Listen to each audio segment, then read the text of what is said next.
伫咧新北市的中和有一间供电业者5月29出现一位确诊者，所有员工指控讲，这个公司敢若隔离台湾的接触者，所无安排外籍接触者去做体检。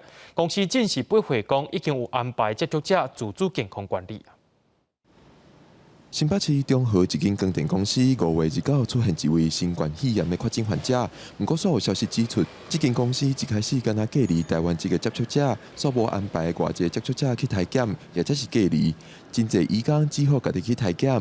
他的朋友去检，朋友台湾人是去检查都是阴性，可是他还没有上班的呢，他还要隔离。 可是越南妹妹没有隔离。公司是证实有确诊者，嘛证实敢若隔离台湾人，不过是驳回敢若隔离台湾籍的员工，是因为台湾籍的接触者较接甲确诊者接触，外籍的接触者接触较少，所以就依持因自主健康管理照常上班，但是有密切关注外籍接触者的健康状况。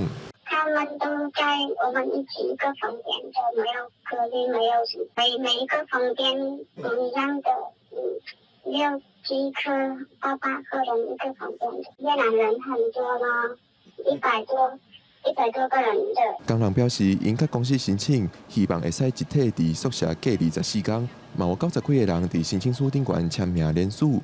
公司是向记者表示，一摆休遐尼侪人，对公司的影响是真大。因为疫情的关系，无适合居住。公司讲，希望工人因派几个代表来甲公司讨论，解决这个问题。